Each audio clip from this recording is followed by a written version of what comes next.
Hello everybody and welcome back to the channel. We have some big news in regards to Ripple, which I will be going over in just a little bit. But I do want to talk about what's going on with Bitcoin first because it has been a wild ride over the last couple of days. So here you can see that we have a substantial drop that took place yesterday. If you've been keeping an eye on the market, you guys already know about this. But let's go ahead and go over a couple key things to watch out for. So first off, we did hit a low on the day of about $65,300. As it is right now while I'm recording the video, it's sitting at about $66,700. It keeps teetering between green and red candles, so there's a bit of a battle taking place there, seeing which direction that it actually wants to go. We have a high of $67,450. Yesterday, it did drop down to $66,000. My suspicion is that if we drop below $66,000 again today, right around $66,050, I should say, then we might see that retest of the day low. That's around $65,350. So, what else do we have going on? Well, the Bollinger Band has started expanding out more. This is not a surprise. The last 2 days, we have pretty substantial amounts of volume in comparison to what we'd been seeing previously. As it is already with today's volume, we're starting to look on track to surpassing volume that we had back on May 29th, back on May 28th, and also on the 27th and 26th. And then obviously you guys can see that there's a lot of other days before this as well. So these last 2 days were quite substantial. We are looking at a level of resistance up here at $75,000. Of course, it's psychological. Then you have to go above $75,640. And then there's going to be another point that's very significant at $78,000.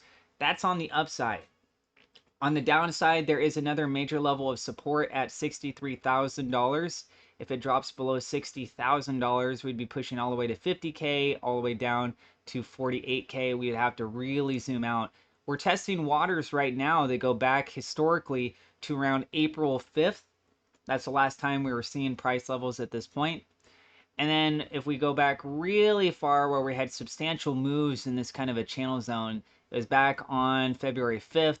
That went all the way down to $62,280. The next day actually hit a low of $59,897-ish dollars.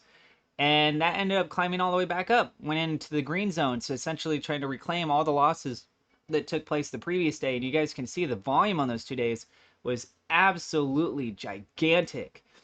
Whether or not we're going to see something like that soon, it's hard to say, but there is a chance that we could drop below $60,000. Don't rule that out. Another thing is that the crossover of technical indicators suggested back on May 13th of a short position, meaning that everything going down here has been following that pattern indeed.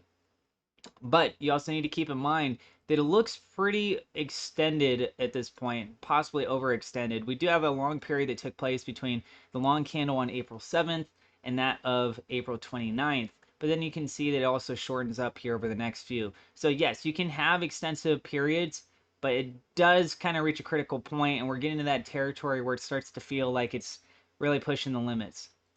Okay, up next, Bitcoin Fear and Greed Index. We're seeing it very, very low, sitting at 11.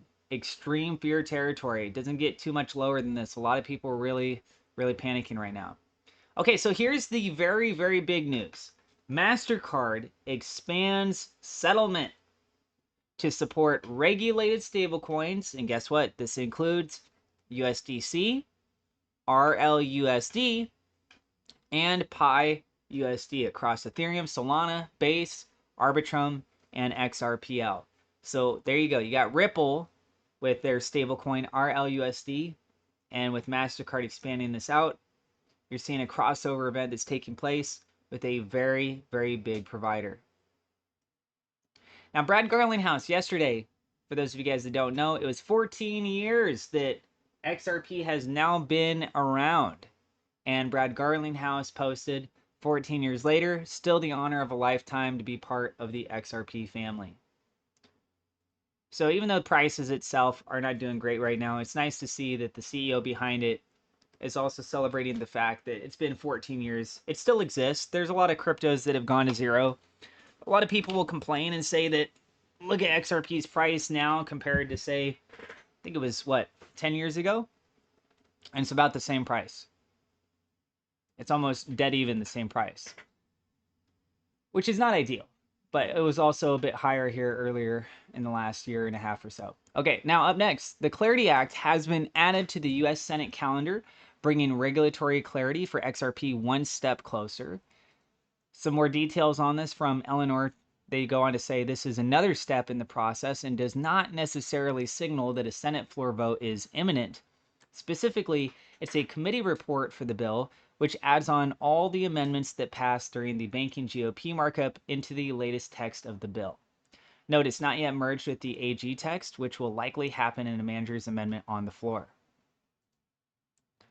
And then from Bitcoin News, they say that on May 14th, the committee voted to advance the bill. As of June 1st, that process is complete, and the legislation is now eligible to be scheduled for consideration by the full Senate. The next major hurdle is a floor vote. The sequence is now introduced, check. Committee hearings, check. Committee markup, check. Passed Senate Banking Committee, that was 15-9, check. Placed on Senate calendar, check. So we're looking at full Senate debate amendments.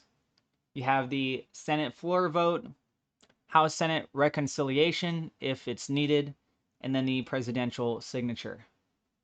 So we've got 5 checks done, 4 checks to go, but it is making some really good progress.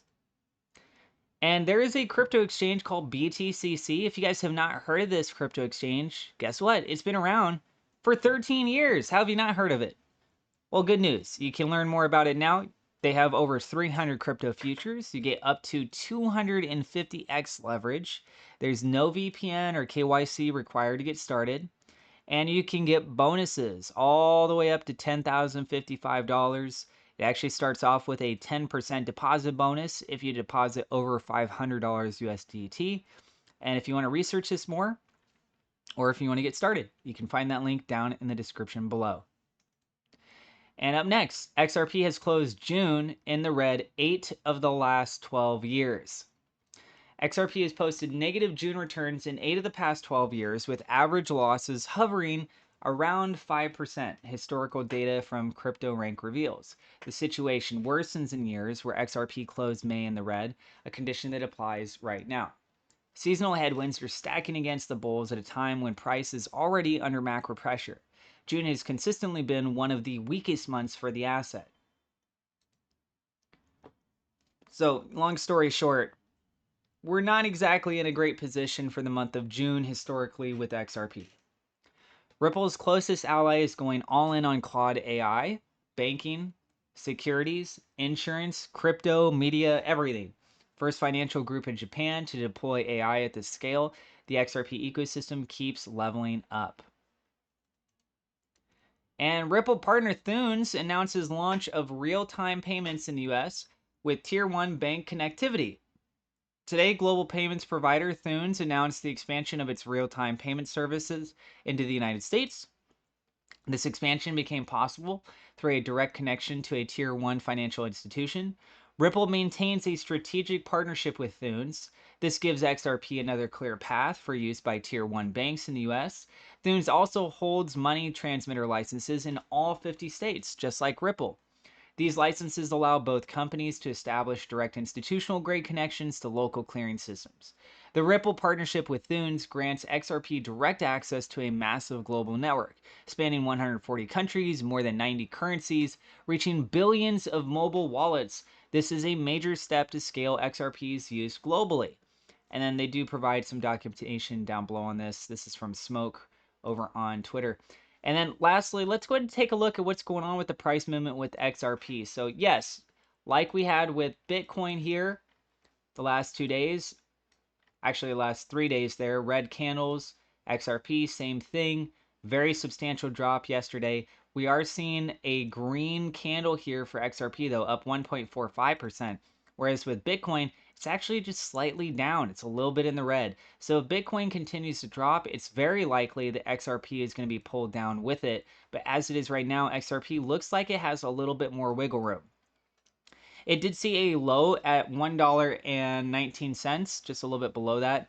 It's about where the low was from yesterday. So this is starting to look like a good zone to keep an eye on. If it drops below $1.19, we might see a further continuation going all the way down to $1.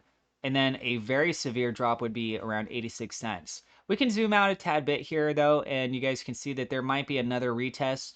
I would suggest that there is right around $1.12, $1.12 and a half. And that was all the way back on February 6th. Very substantial drop. And then there was that really weird, bizarre day that took place back on October 10th. And that dropped it down below $1, but bounced all the way back up substantially. And if we take a look at this going upwards, we do have a level of resistance here. I would be looking at $1.35. That's on the median line of the Bollinger Band. And then we also have here on the bottom of the triangle formation a level of resistance at $1.37, the Fibonacci zone at $1.40. So it's got several hurdles that it's going to need to overcome on the way up just to see a further continuation, trying to get back to these previous highs, going towards $1.50, $2. It's got a lot of work to go through. The Clarity Act definitely could cause a lot of momentum. But right now, there's a lot of instability in the world. So things are very rocky. And as it is right now, it's still looking pretty grim for XRP. We're seeing that green on the day, which is nice. After 3 days of red candles and that substantial red candle, maybe people are looking at it as a buying opportunity right now. Let me know what you guys think. And that's what I got. Thank you very much to those of you that support me on Patreon. I'm Crypto Atlas over there. And also thank you to my YouTube members. God bless. We'll see you guys in the next video. Peace.